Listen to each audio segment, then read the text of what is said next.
Understanding the Mysterious East, interpreting the timeless classics. Welcome to Mysterious East. Today, let us uncover the hidden truth behind Jin Ping Mei. Chapter 3: The Darkest Abyss of Human Nature. Friends, last time we talked about how Li Pinger entered the He-Man household and shattered its fragile balance. And now, the true tragedy finally begins. Li Pinger's arrival completely disrupted the delicate ecosystem inside the He-Man household. It also triggered the most intense and heartbreaking conflict in the entire novel. But before we continue, we first need to truly understand who Li Pinger was. Li Pinger and Pan Jinlian were almost like two opposite extremes of human nature.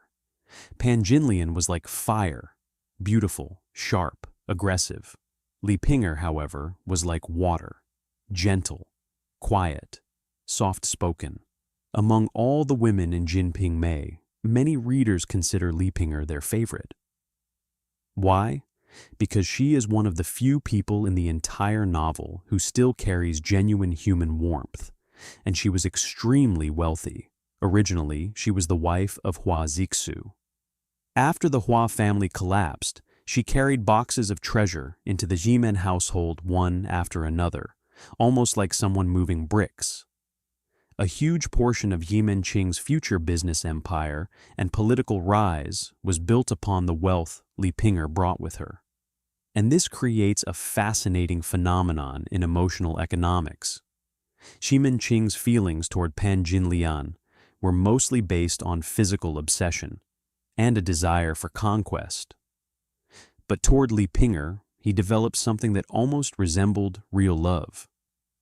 Why? Because genuine affection was rare. Everyone around He-Man Qing wanted something from him. Pan Jinlian wanted survival resources. Li Jiawei wanted financial support. Even Wu Yuanyang wanted stability. Only Li Pinger seemed to want He-Man Qing himself. She did not seek his money.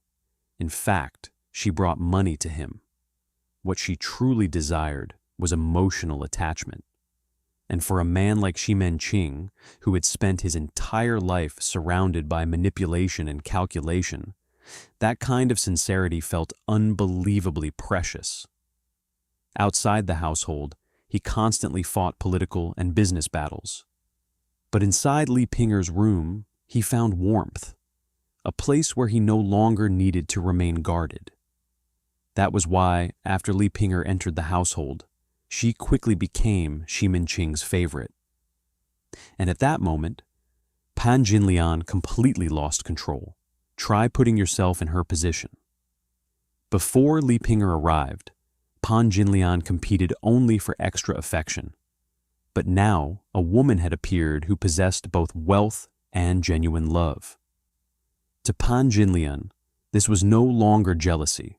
It was a survival crisis. Imagine working in a company when suddenly a new employee arrives.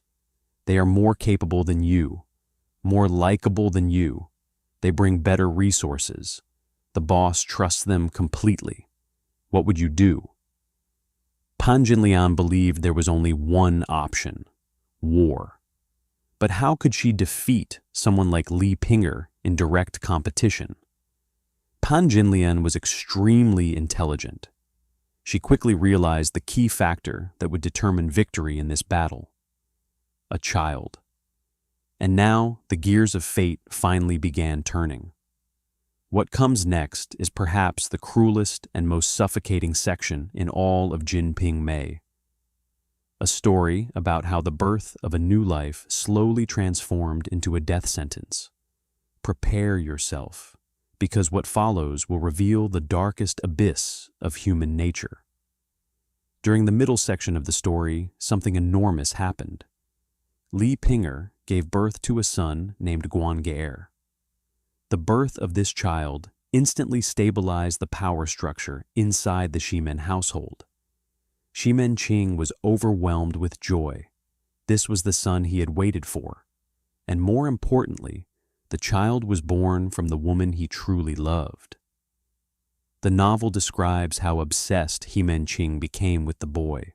Whenever the baby cried, Xi Menqing would immediately abandon his business discussions and rush into the inner courtyard to comfort him. At this point, Pan Jinlian became completely marginalized.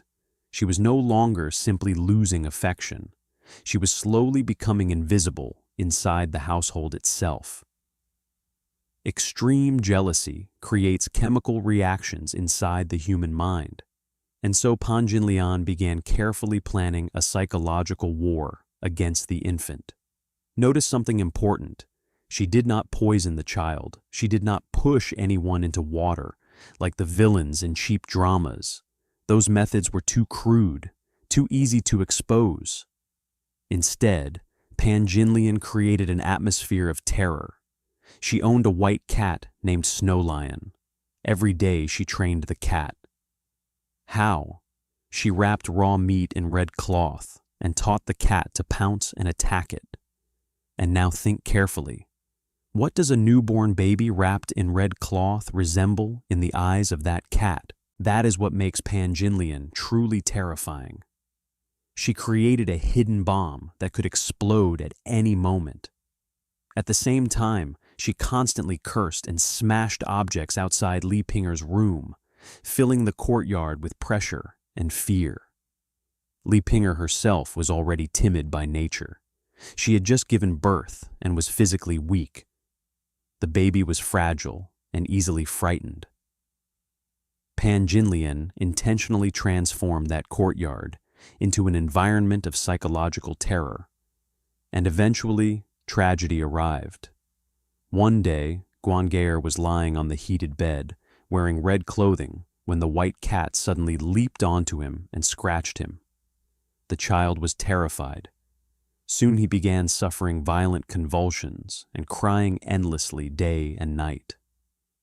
Throughout all this, Li Pinger revealed a devastating weakness. She knew Pan Jinlian was responsible, but she never dared openly confront her. She only cried, prayed to the gods, and endured.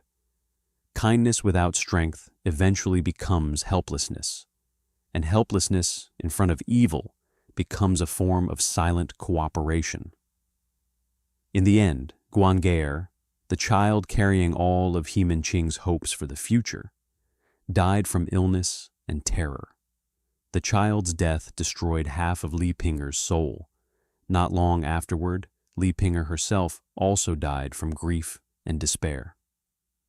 This section of the novel is painfully long and emotionally suffocating.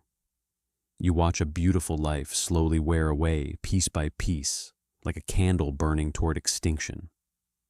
And what about Pan Jinlian? She watched coldly from the shadows, and deep inside her heart, she even felt a twisted sense of satisfaction.